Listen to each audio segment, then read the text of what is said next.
We're going to be doing the Game Awards voting, man. I have a lot of fun at this every single year. Just, going through all the nominees and picking out what I like and what I don't like and, blah, blah, blah, blah, blah. But as far as these videos go, I think this is the third year that I've done this now in a row where I've done a video of me voting in the Game Awards. It might be four, but I don't know. I have a lot of fun doing these, man. I don't do a lot of videos anymore because, music is more of my creative output now. So let's go ahead and get into this shit. So, as you can see, I already placed my vote for Expedition 33 being the game of the year. This game is absolutely fantastic. I will admit to not playing any other game this year on here besides Hades 2. And while I like Hades 2, I just think Expedition 33 takes the fucking cake. And honestly, I believe that over any other game that I've seen on this list. We have some really, really top contenders this year. I heard Death Stranding 2 is very, very good. I'm not personally into Death Stranding, but, that's cool. And Kingdom Come Deliverance 2, I also heard, is an absolute masterpiece. So, to me personally, if I were to pick a game over this, I'd probably pick Kingdom Come Deliverance 2. That game does look really interesting. The combat is just not my personal cup of tea. But, maybe I'd like it, maybe I wouldn't. I mean, honestly, before I played Expedition 33, which was about a month after launch, or maybe 2 months after launch on Game Pass, I really didn't care much for the way the game looked in terms of the combat. So, who knows? Maybe Kingdom Come Deliverance might change my mind on that down the road. But, Expedition 33 truly a phenomenal game in many respects, and I do believe it will sweep the Game Awards, just like we saw with fucking Baldur's Gate 3. Outstanding creative vision and innovation in game design and direction, or best game direction and direction and design. Oh man, you know what's interesting with this one is I really don't think Donkey Kong should have been here this year. I think it should have been Split Fiction in the game of the year. Split Fiction was an absolutely phenomenal game. Hazelight's best game yet, and that is insane because every game they make just keeps getting better. It is so amazing in so many respects, and as far as the game direction of it goes, with the creative vision and innovation in game direction and design, I'm gonna go Split Fiction, man. I loved Split Fiction. It's not gonna win, I'll tell you that right now. It absolutely won't win. I do think we'll see Claire Obscure win this one as well. But Split Fiction was just a phenomenal game, and I do absolutely want to see it win an award, just so I can see Joseph Fares go up there and talk again, because he is fucking hilarious. And honestly, when he won Game of the Year with It Takes Two, which, and albeit was a pretty light year, 2021 did not have a bunch of incredible games come out. But I was damn near crying because it was like so cool to see him up there celebrating, man. It was just such a cool moment. I think I still have the reaction up on my channel. I'm relatively sure. I just started screaming, "Yes! Yes!" Best narrative. So out of these games, I mean, Expedition 33, man. The narrative in this game is just what really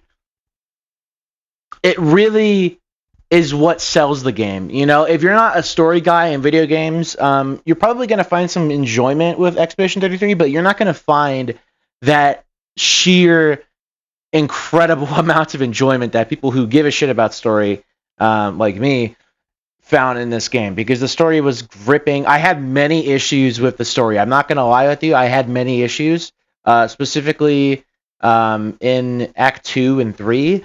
I loved Act 1, and in Act 2 and 3, there were some real issues I had, especially with some of the twists of the game that I thought were just kind of stupid.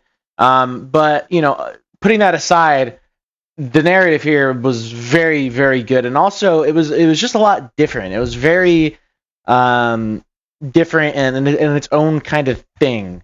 I didn't really feel like I was following a lot of like tropes or anything like that you'll see in video game stories and all that. Like, I really felt like this really true sense of unpredictability that I don't really feel with a lot of games that I play.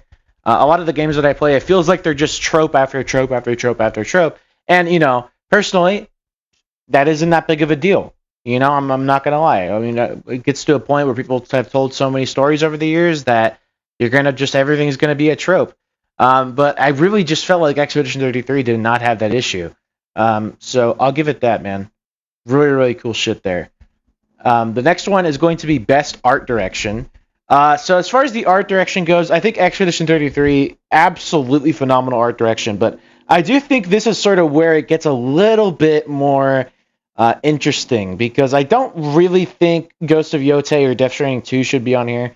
Hades 2 and Silk Song both look phenomenal. Specifically Hades 2, I have played that one, and it's a gorgeous game in so many respects.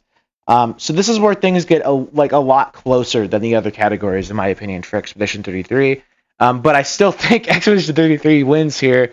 It is absolutely mind blowing with how many people they had that they managed to make a game that looks this fucking good, man. The game in some areas, especially in the area that they show here on the logo, by the big ass motherfucking uh, monolith. It's gorgeous. It blew me away when you first entered the monolith. It just really it floored me looking at it. And that's not much of a spoiler. I think it's obvious that you're going to enter the monolith at some point. Given that's the whole goal of the game. But that whole section is absolutely gorgeous. And don't get me wrong, every section, especially the second level of the game, or the floating waters level. I forget what it's called, but it is like that. It's like you're inside. You're like underwater, but you're not. And it's just the most insane shit I've ever fucking seen in terms of art direction. Like, what a unbelievably creative and cool aesthetic this game has, and how it just changes the way it looks in every zone to such a ridiculous extent that there's just so much variety in this game in terms of the look. You're never in the same fucking area as the other. It's insane. It really is, man, and I'm just cannot wait to see this game be recognized for this, hopefully in art direction. But yeah, it is incredible, and it really does take a leap over the rest. So as far as this is where the shit that I'm really into music goes, I think Clair Obscur, once again, man, it just had such an unbelievably unique and original soundtrack, and I love Hades 2 soundtrack, but Expedition 33 soundtrack is just so fucking unique and cool. And I think it's because it's a really French coded, And we don't see a lot of that when it comes to video games. A lot of the stuff is more, given there's more variety in video games than there is in movies. But it's just it's such a unique and honestly insane soundtrack. I absolutely adore the Expedition 33 soundtrack. It kind of reminded me a lot of Soken's work. I don't know how to say his first name. I think it's Masayoshi or I don't know. He's Japanese, and Japanese people have some weird names that I don't know how to pronounce properly because I'm English, and I'm not very good at pronouncing foreign languages names and all that shit. So yeah, do you get what I mean, man? Did that come off a little weird? I don't know. But Soken, I adore him, man. His work on the Final Fantasy series, specifically Final Fantasy 16, floored me in so many respects. And I think this is the second game to ever really do that kind of thing for me, where it's every single track is rememberable and a certified banger, man. And Soken did that with Final Fantasy 16, and he keeps doing it with 14. And it's just it just reminded me of that a lot. And there's a lot of things that I felt were really Soken coded in here too. But in terms of the coded, right, as the kids say, this is very French coded. And I really, really respect that, as it is made by a bunch of French people.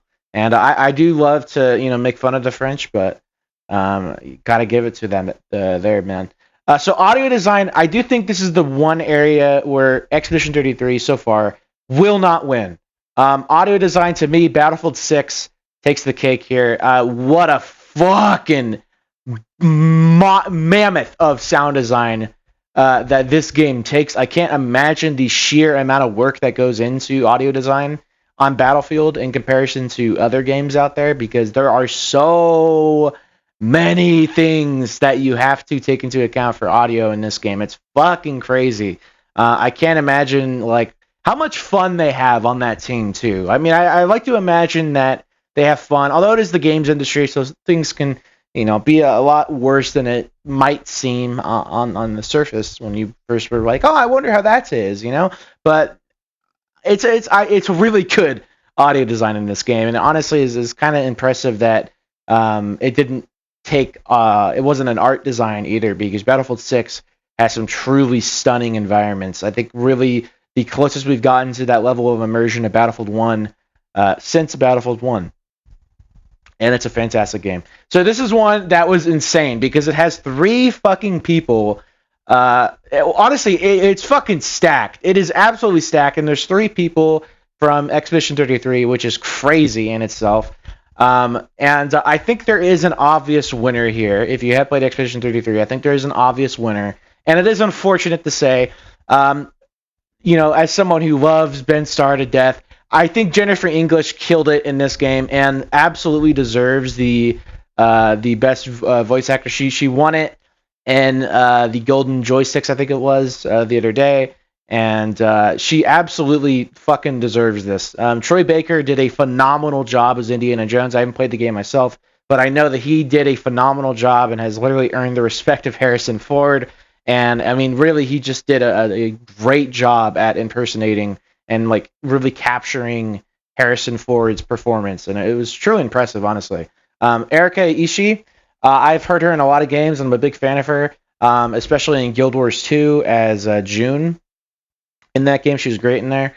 And she really does. She's a great voice actor. I just don't. I'll need to really see her performance in Ghost of Yotei, because to me, she's a very good voice actor, but she's not like insane, and she hasn't given that performance that's really blown me away.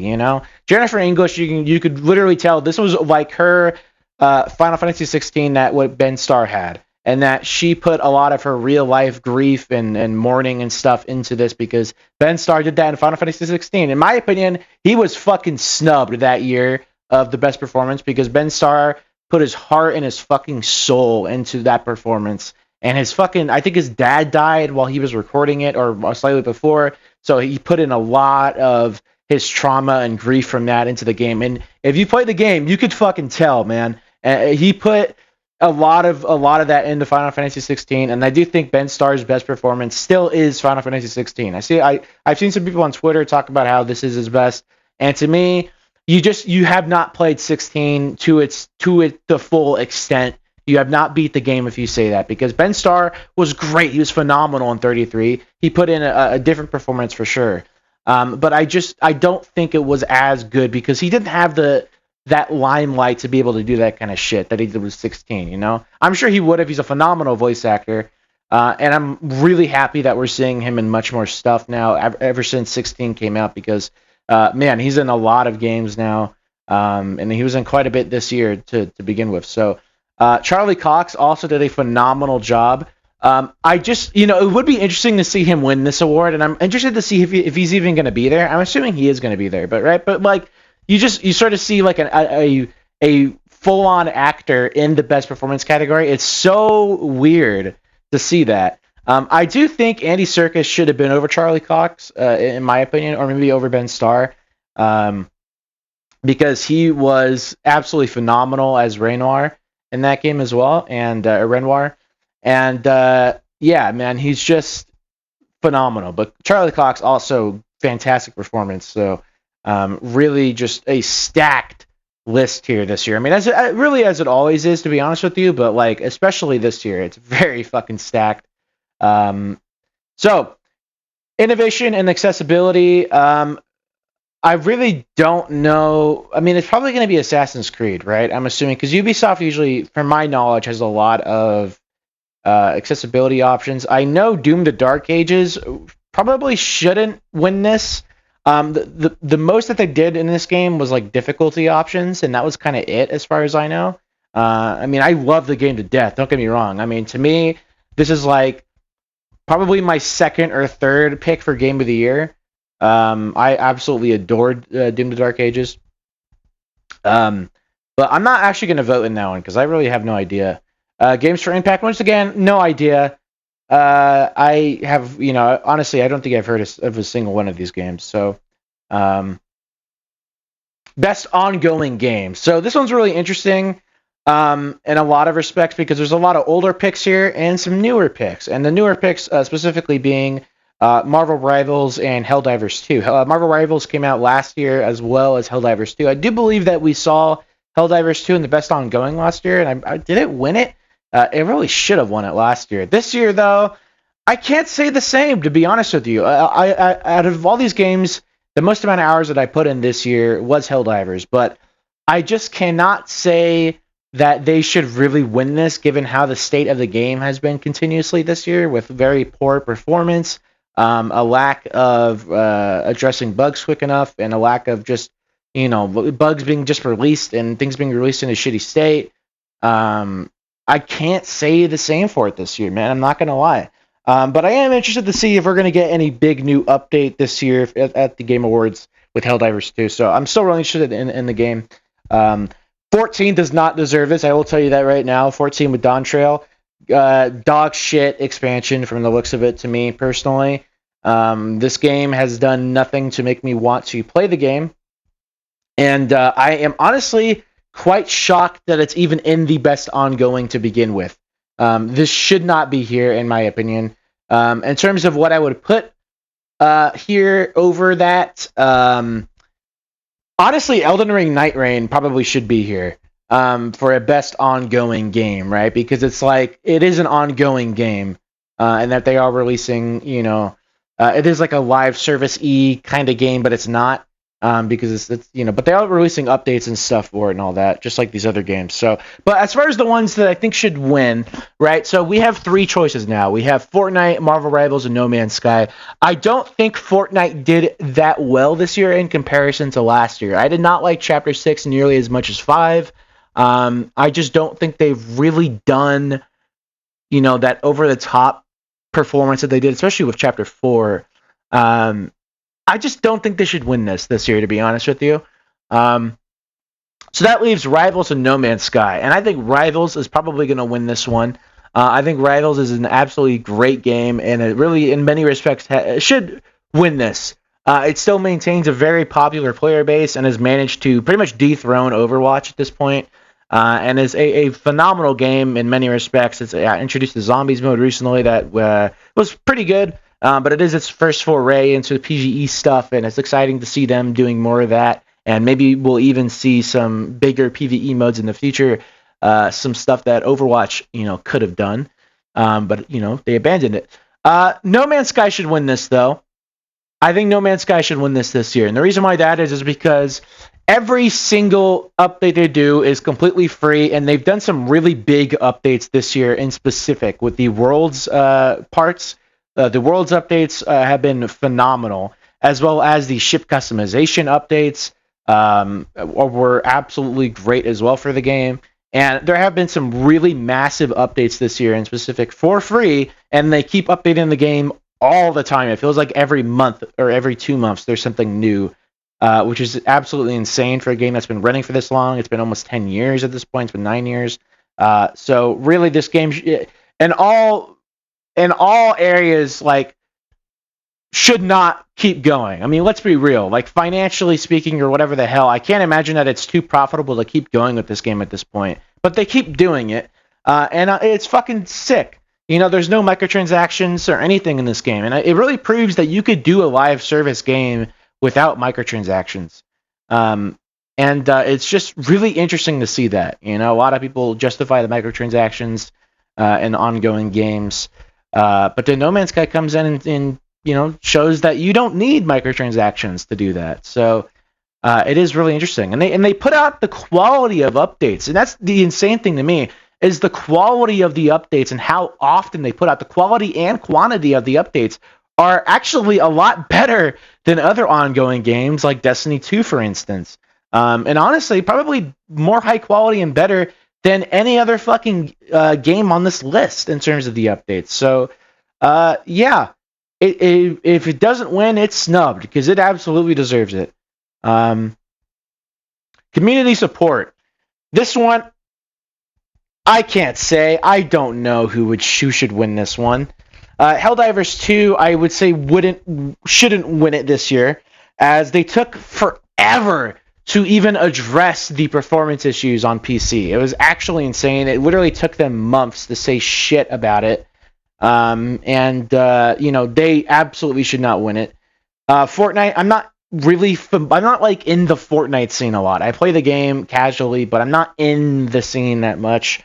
So I can't tell you if their community support is really fantastic. The same goes for 14. I probably would imagine it's not that good, but it is good. No Man's Sky seems to be good, but I don't really know if their community support is like that good. And Baldur's Gate, like with that too, I don't know. I really just do not know. So I'm going next. Best indie game. I mean, it's obvious, right? They're gonna win that one. I don't even need to re-explain myself. Debut indie game. Oh God. Okay. I want to imagine that Dispatch should win this one. I really, really love Dispatch, and I just like Expedition 33 is gonna win everything. Let's give this one to Dispatch because that game is incredible. I do think Expedition will win that, but best mobile game. So we have some really interesting contenders here. So Wuthering Waves, I believe it's called, and Destiny Rising, both great games. I actually did play Destiny Rising when it first came out for like the first 3 weeks probably. I was playing that on my PC, and it's a fantastic game. Wuthering Waves, I had played a little bit, and that game is mega fucking confusing as a new player. I'm not gonna lie. Destiny Rising is much more familiar to me because it's Destiny, and so to me, like Destiny. Goddamn, there's another one of these motherfuckers, man. I'm like killing these fucking flies like I'm fucking, I don't even know, like Australian or some shit. Are they known for killing a lot of flies? Because that's what I'm fucking doing right now. Anyway, I'm gonna go Destiny Rising here. I think Destiny Rising is a fantastic game, and I really do want to play some more of it. It kind of took Destiny, and it's unfortunate that it's a mobile game and not on consoles. I think if it was on consoles, this game would be doing a lot better than it is. It was actually a huge fuck up not to put this on consoles, to be honest with you. I think they were expecting like an okay amount of people, but not like insane amounts of people like they got. And if they're not working on a console port for this game, they're fucking retarded. This game absolutely needs to be on console. It needs a dedicated PC version because it is Destiny, but a lot better. It's done a lot better. And I think if they can actually shift away from some of the mobile game crap, like some of the energy systems and bullshit like that, I think that they might be able to just straight up steal the Destiny player base, and like Destiny 2 could shut down and Rising is like the third game basically. I don't know. Maybe, I guess that's not the thing that they probably want to do, but in my opinion, it's what they should do, because I don't think Destiny 2 would shut down. I just think it'd probably go into maintenance mode. I mean, is it not already? I don't know. Destiny Rising, we'll do that. Best VR AR, I have no idea about any of these games, man. I'm gonna be real with you. No idea. Action game. To me, in terms of the combat stuff, Doom: The Dark Ages definitely should win this one. The Dark Ages, man, and I do feel like Hades 2 will probably win this one, but Dark Ages, what a great game and what an underrated game that this one is. I feel like the reason why people... it's such a hard ask to ask someone to buy this game, because it is single player only. It's it's $70. It's full price. There's no second mode. There's no horde mode or multiplayer or anything like that. So there's nothing else there besides just the single player campaign. At least at launch. I know there's the Repertorium now, and they're adding more stuff later. But in terms of at launch, it was not. It was on Game Pass too. But in terms of buying the game, yeah, it was a very hard ask. But the action itself, the actual gameplay, is so good in the Dark Ages, man. They fucking nailed it with the gameplay. The gameplay, I mean, it's so interesting to see that kind of game where you really have such an intense flow state, and that everything around you just turns to like nothing, and you're in the game. You're practically in the game, man. You're so immersed in that flow state mentality. It's just, what a fucking great game, man. Really underrated. It was sadly shat on for so many dumbass things. I'm not gonna lie. And a lot of the stuff that it was shat on, they have fixed it at this point. I mean, let's be real. So yeah, fantastic game, man. Fantastic game. It was the unfortunate. It was very unfortunate that people, were so hard on it when a lot of their points were just fucking retarded, straight up. I'm not gonna lie. Action adventure, Split Fiction, absolutely, man. This game, wow, there was so much variety in its levels, and there was, in terms of combining combat with traversal and puzzle solving. Some very creative, cool puzzles and moments, and especially traversal moments. Wow, what a fucking incredible game!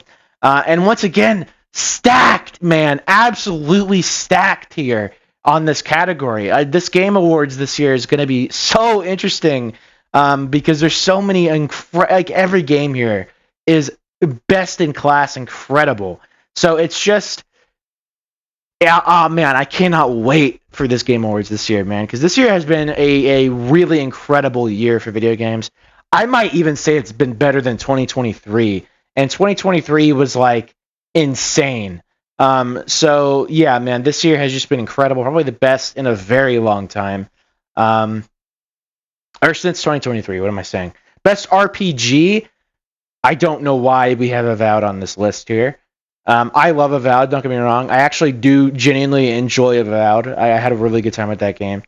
But in terms of the RPG experience, personally, from what I've seen, Kingdom Come Deliverance probably should win this. There's a lot of really awesome RPG mechanics in Expedition 33, but I think Kingdom Come Deliverance 2 goes over and beyond on that RPG experience. And so I actually think that they should win this. I've seen so many things about how cool the RPG systems are in Kingdom Come Deliverance 2. And yeah. Best fighting game, I'm not a fighting gamer, so as far as family games go, can't really tell you either. I can't imagine Split Fiction is too much of a family game, but yeah. Best sim strategy, not a fan of these kind of games either, so we're gonna go ahead and skip right past this. Same as sports and racing. Multiplayer, interesting picks here. So we have Split Fiction, which is interesting. I mean, it is a co-op thing, so I guess co-op counts. Peak, which is also, wow, I really am surprised to see Peak in here, because that game was very much, it was very like, I don't know. I don't think it should win that personally. I really enjoyed playing Peak with my friends, but I don't think it should win the best multiplayer. Elden Ring Night Rain, Battlefield 6, and Arc Raiders. So personally, if I were to pick the best multiplayer, right? Outstanding online multiplayer game in design, including co-op and massively multiplayer experiences, irrespective of game genre or platform. Personally, looking in this list, I would give it to Split Fiction, with Arc Raiders being very, very close in how it's managed to, do a better job at making extraction shooters accessible to the mainstream audience. And I do think Arc Raiders will probably win this one. Battlefield 6 is a very close third. Night Rain is a fourth, and Peak would be my last. Even though, like I said, I did really enjoy Peak. But I'm gonna vote for Split Fiction on this one, man. I've talked about this game already. I absolutely adore it, and I do think it deserves the best multiplayer. Adaptation, I'm not gonna vote on this one because, in all honesty, a lot of these ones kind of looked like shit. Especially the Minecraft movie. That one looked awful. I don't know what they were thinking with that one. Most anticipated game. So this one's interesting in that how is anything gonna win besides Grand Theft Auto 6? I mean, this one should blow everything else out of the water. And don't get me wrong, Witcher 4 and Wolverine and Resident Evil, these three, very looked forward to games, especially Witcher 4 and Resident Evil. The 007 game also. I can't imagine that there's a lot of people, like a ton of people, who look forward to this game. But maybe it'll be good. But Grand Theft Auto 6, I mean, why is there other games on this category? Like, you have to know that the other people on this list, they already know who's going to win. Like, Rockstar, you already know who's going to win this, man. It's going to be GTA 6. Like, there's just no fucking way. Content Creator of the Year, I just do not know. I can't imagine Moist Critical winning this one, right? Because isn't he just like a basic streamer? I imagine Kai Cenat, from what I've seen, probably would win this because he just does so much crazy shit. Once again, I will say I don't watch these guys. I don't watch gaming stuff on YouTube very much or Twitch at all. So I'm just not even going to vote on that one. But As far as the best esports game goes, oh, no idea, man. Can't tell you. And I think the rest of this list is esports stuff, which I am never interested in. Um, and oh, okay, there's rounds. Interesting. Um, yeah, I'd very much like to be notified for that. Anyway, so that's the list, guys. I had a lot of fun making this. And yeah.